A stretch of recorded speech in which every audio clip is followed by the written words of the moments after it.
Well, good evening everybody out there on YouTube land. This is Jay Kloddick again.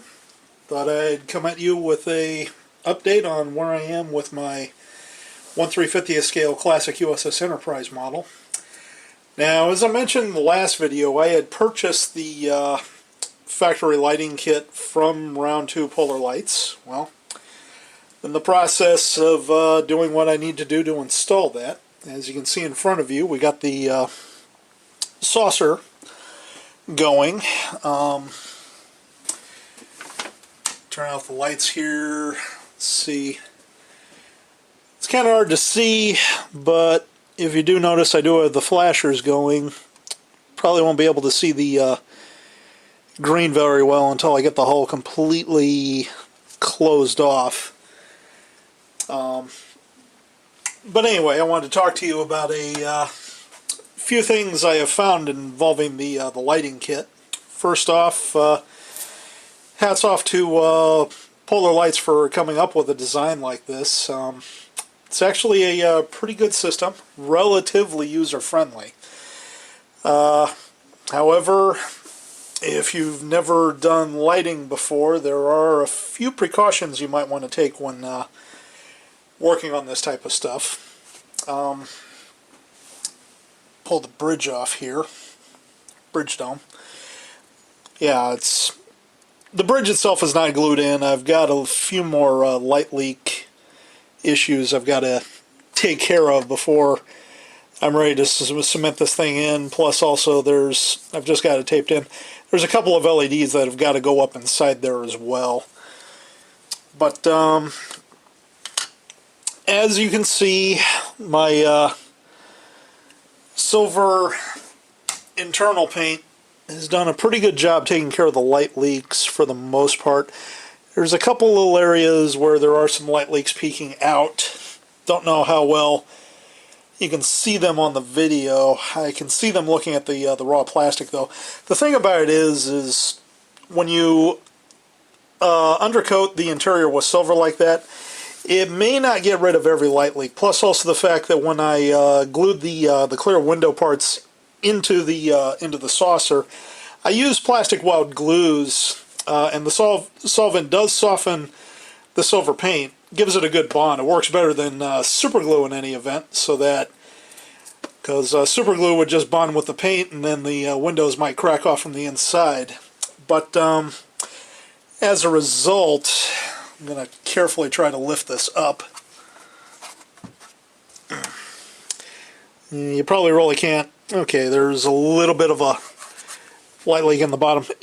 As a result, in a couple of areas, there are some light leaks, not many. But the beauty of it is it's a lot easier to cover over with silver paint on the outside before primering, or even in some cases primer might be able to take care of some of those light leaks. It's a lot easier to do that than it is to overcoat the entire model in some other color to seal everything up. Now, if you're doing one of the clear casted Polar Lights model kits, for instance, I believe the Enterprise D, the Enterprise C, and possibly the Deep Space Nine, you do pretty much have to build those models clear and then overpaint the exterior in silver, masking off for the windows, and then go over the top with normal primer coat, and then the normal body coats and stuff like that. But for a model like this, if it's molded in normal gray plastic, it's better to coat it on the inside. That way you've got less of an issue to take care of when it actually comes time to address the issues on the outside. Plus also, where you're going to have part seams, chances are you're going to have a little bit of a light leak peeking out. Other thing worth mentioning too, I've also got these clear parts pretty much all sanded on the back side to frost them. That way you can't necessarily look in and see a bunch of exposed stuff. It diffuses the light better. It does the same thing that a normal incandescent bulb does when it's got that white frosting on the inside. So,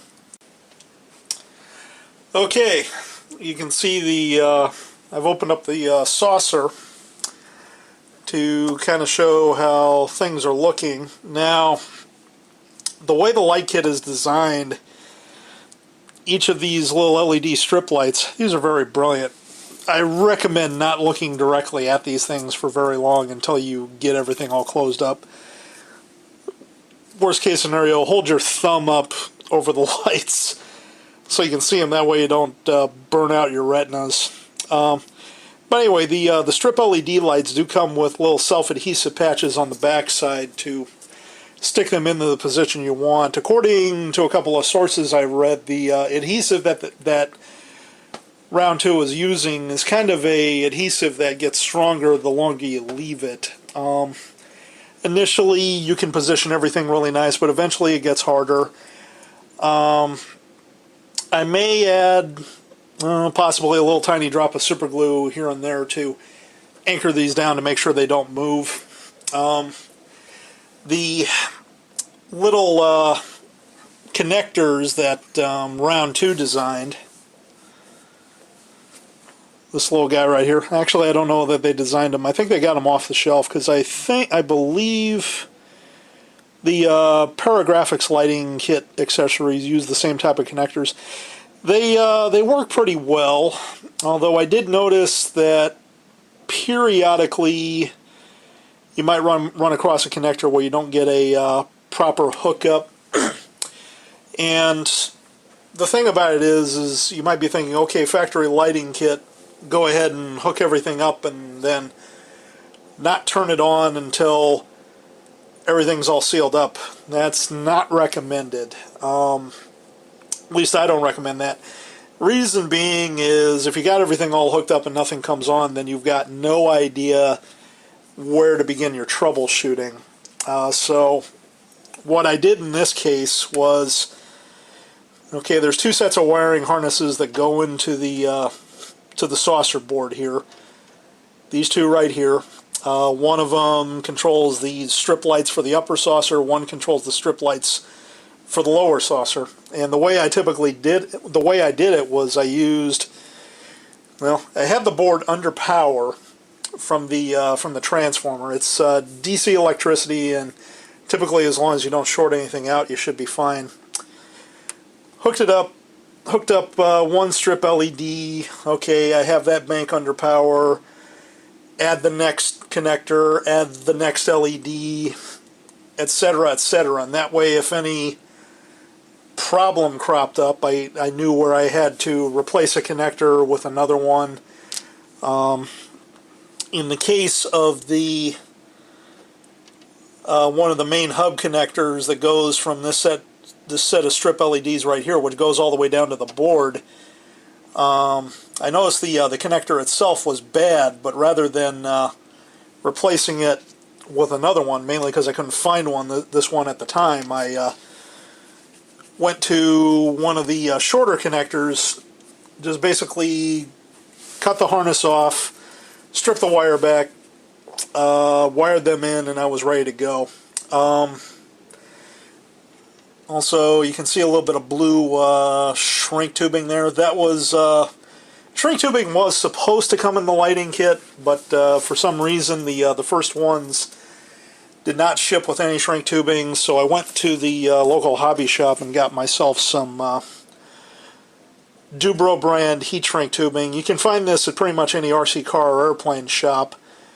This is part number 435, 1/16 of an inch diameter heat shrink tubing, blue in color. It shrinks down to 1/32 of a diameter, so it's small enough to slip over the wires.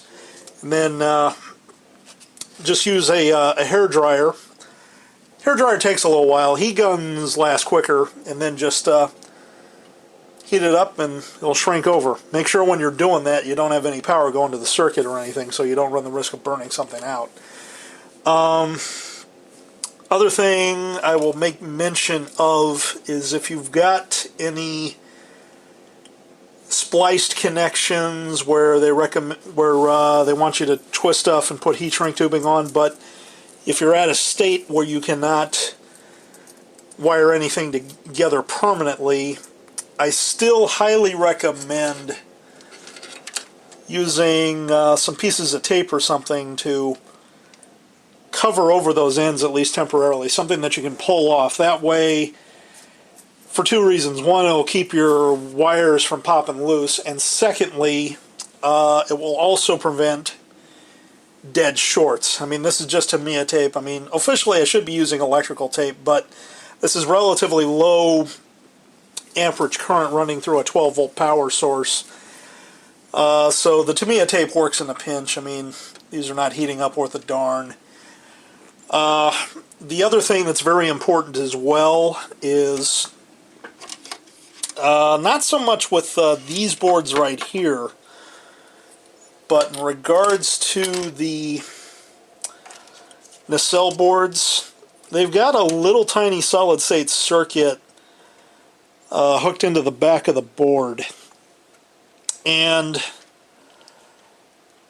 if I remember my basic DC electrical theory and also automotive training, little solid-state integrated circuits like that only can handle up to 5 volts. There are resistors on this board and stuff that are designed to keep this chip from seeing any more than 5 volts. This only sees 5 volts, even though 12 volts is going to the rest of the board.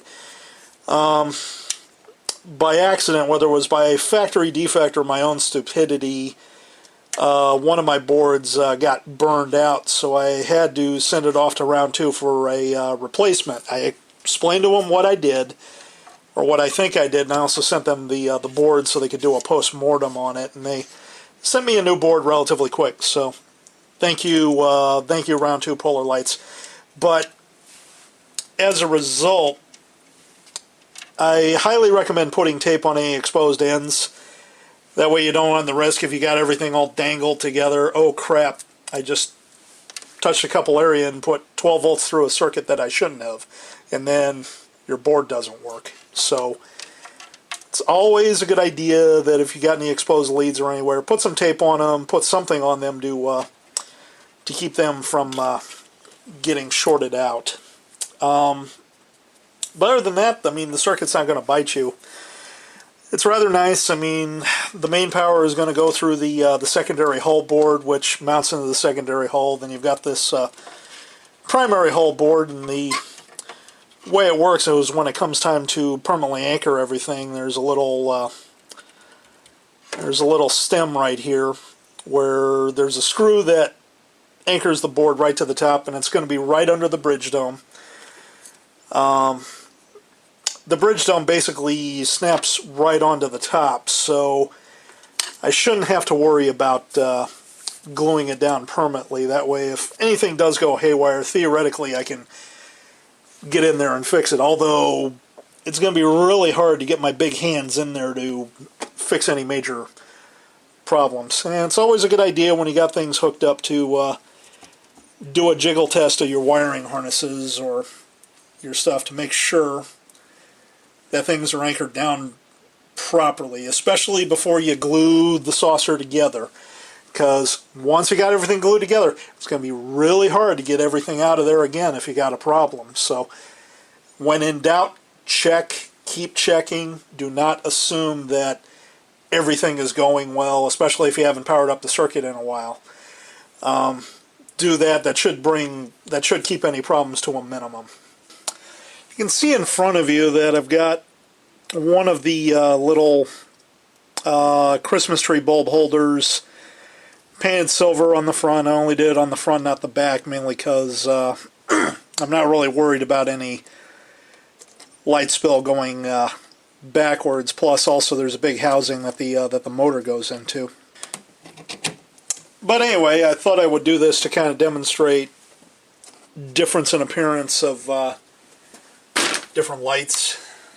So these are the amber lights. The appearance in the video is a little different from what I can actually see. You can see little hot spots in the video, but as I'm looking at it just with my normal eyesight, which interprets things a little differently than the camera, everything's diffused relatively nicely. But these are the amber bulbs. They're just snapped in there because I'm running a test to see if I want to go with an amber appearance or if I want to go with a red appearance. So let's try. Yeah, there's the red. Yeah, you can see a little bit of a difference on the camera. But after looking at this, I've decided I probably am going to go with the amber for the main ones, and then the little blinkies, amber, maybe a couple of green or blue bulbs somewhere, maybe some red.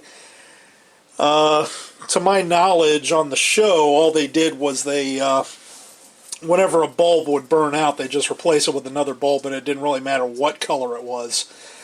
Although, it seems that the big bulbs were amber most of the time. Now, one thing that is pretty cool, though, let me zoom out here, is with the lighting kit, okay, the standard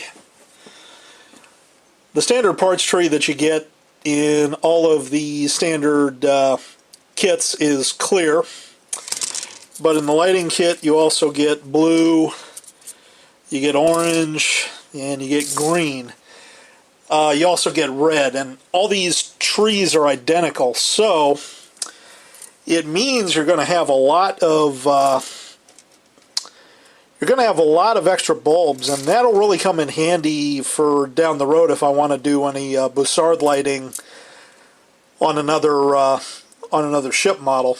Other thing that you can do too is if you got just these clear bulbs, those of you that might not have the budget to buy a lighting kit, or if they're buying another one, Tamiya and Gunze clear tints, hit the lights, Tamiya and Gunze Sangyo clear tint paints, you can just dip those little bulbs in there really nice to get whatever color you want. You can even get purple, you can get like half amber, half orange, or half amber, half yellow, that type of thing.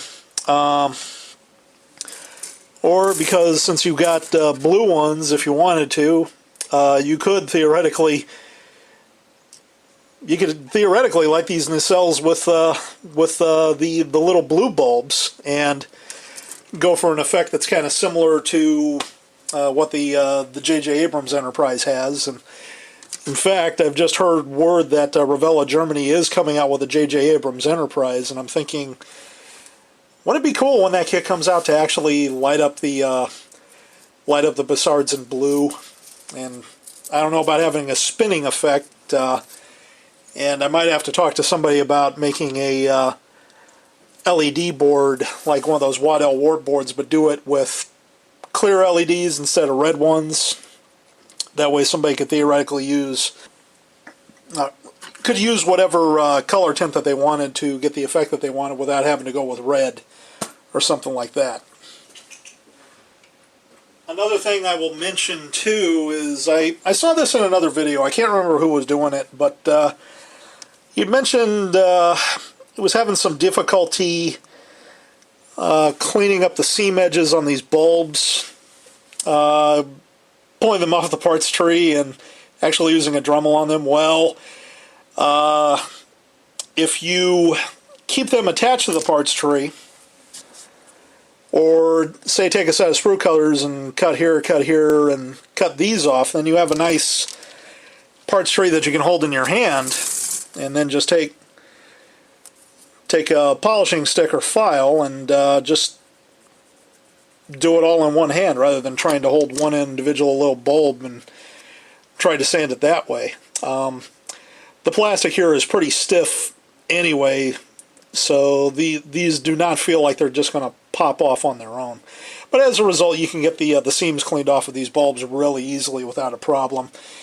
And if you don't like the frostiness of sanding them, if you want to bring the clear luster back really nice on clear lighted parts like these, just take some liquid cement, such as Ambroid Pro Weld, brush a little over the top of the of the bulb parts. Don't glue it to anything, just let it sit there and let it dry by itself.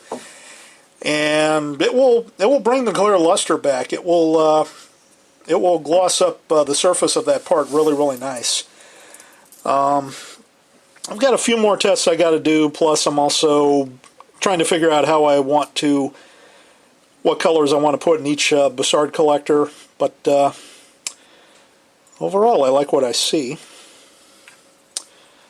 This is a dome that I did sanded a little to frost it up. I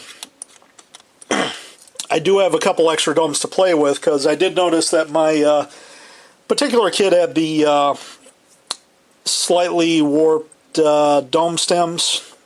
I was able to kind of fix them, but since I had to send for a replacement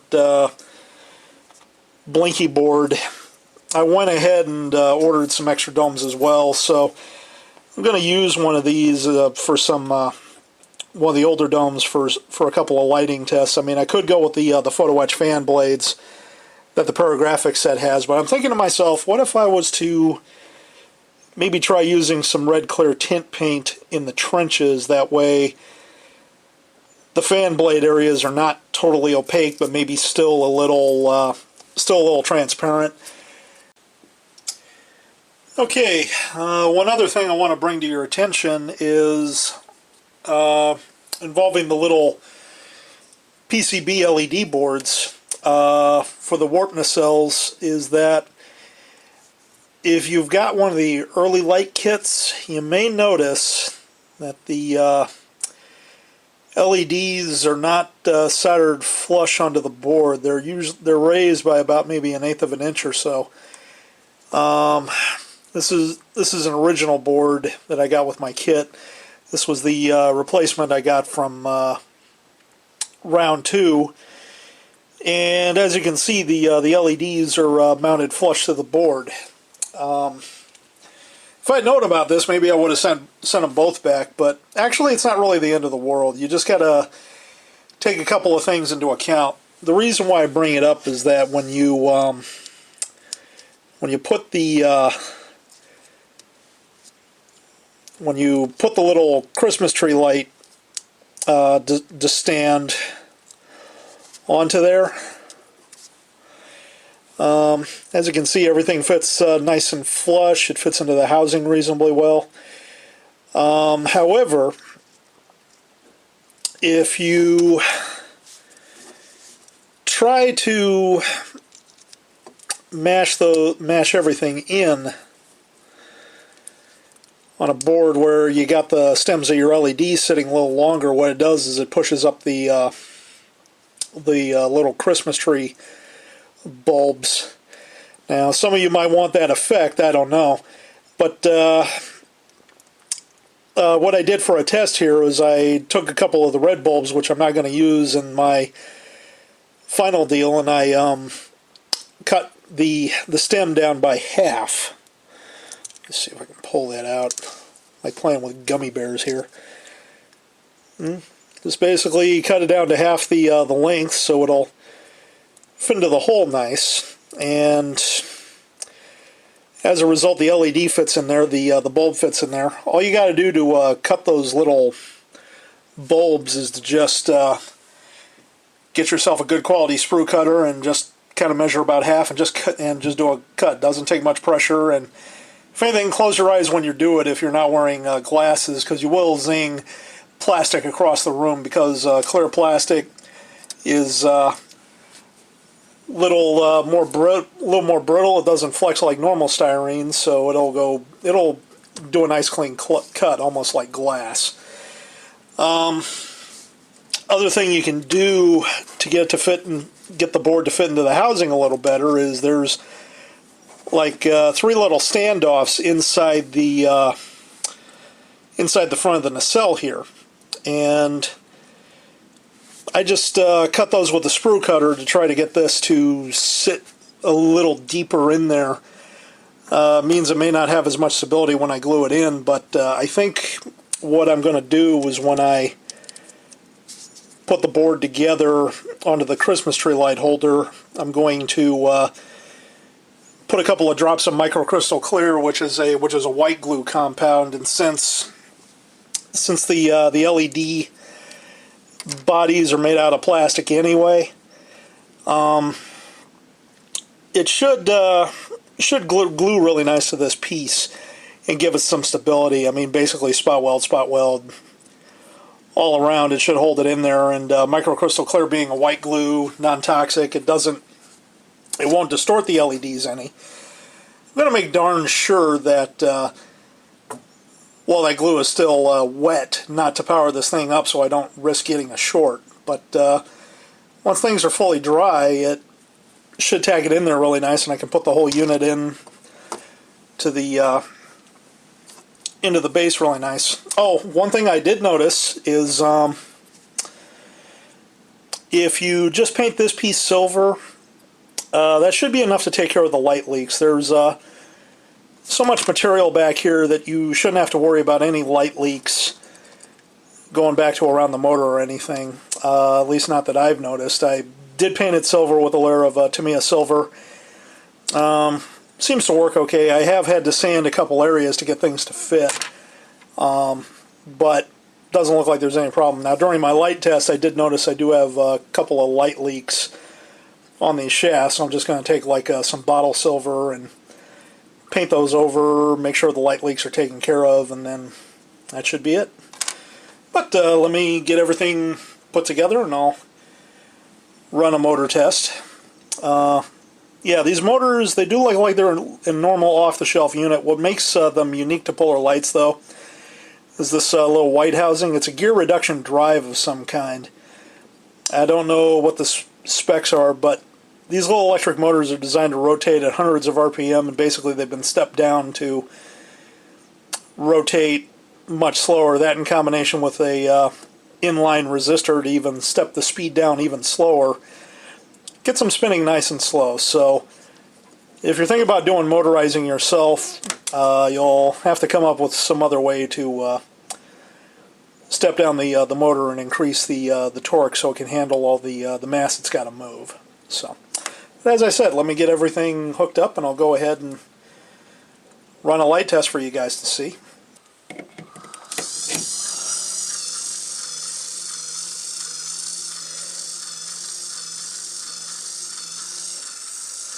Not bad. Sounds like it needs to maybe warm up a little. I could probably adjust how high that inner dome sits off of the board. Of course, the other thing is too is this is one of the inner nacelle domes that's a little crooked, so maybe it might be rubbing a little on the inside of the outer dome as well. But it's actually a pretty nice effect. Looks a little different in real life compared to what I'm seeing on the camera display, but I do like what I see. There we go. It's starting to warm up now. That is cool, I got to admit. A little bit of a noise, but it's a lot quieter when I pick it up off this mat. And so hopefully when it gets mounted on the ship, since this piece won't be up against anything, it should be relatively quiet when it's free spinning on the ship itself. So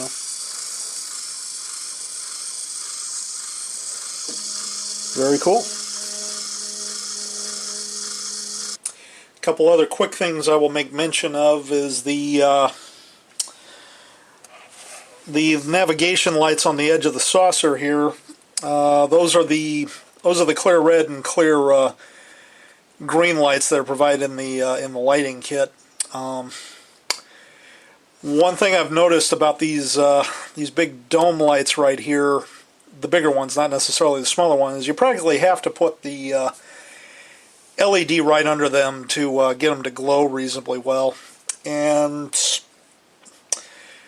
it still seemed a little faint. So one of the things I had to do was I kind of ground away on the inside underneath with my Dremel with an engraving tip, and that did open up the hole a little. It means I've got a little bit more of a light leak on the outside to take care of, but I can handle that during painting pretty well. As I mentioned, the lights that I've got in the saucer are glued in, pretty much permanently glued in with plastic weld glues.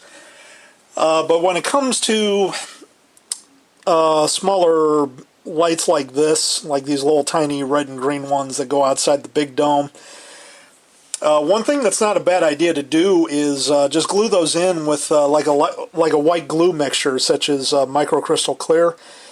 That way you can pull them out if you need to, and plus also you know that the plastic is not going to get distorted by any gray plastic or any painted plastic leaking over the top of where the light's got to go through. For instance, on the bridge dome here, and what you can do is when it comes time for painting, all you got to do is just pull the red and green bulbs lenses out, replace them with clear ones, or replace them with ones off the green or the blue parts tree, and then just do your painting, and then just pull those ones that have been painted over out, and then just replace them with the normal lenses, and that way you don't have to worry about running masking tape over these. For instance, the bridge dome, I mean, you've got a lot of smoke tint clear parts, a lot of extra ones, so don't even worry about necessarily cutting off the sprue nub. You need a little something to reach in and pull that piece off. Just snap it on, and I can leave that on for painting and pull it off. That way I only have to worry about masking the flat panes, and anything that's going to be a raised dome or something I'll just replace with the smoke tint or the white tint ones for masking, pop those off, and then replace them with the clear parts. That way it makes masking a little bit less of a chore. But anyway, that's what I've got for right now. In part 3, when I get to it, I understand some modelers have been having a little trouble with lighting the shuttle bay and getting everything to fit in the back there properly in the secondary hull. So I'm going pretty slow and deliberately on my shuttle bay, and if I come up with any possible explanations for what I think is going on, I'll let you know on that, and hopefully provide a couple of solutions for that. But test fits so far, it seems to work. About the only parts I haven't added yet are any of the LEDs. Thank you for watching.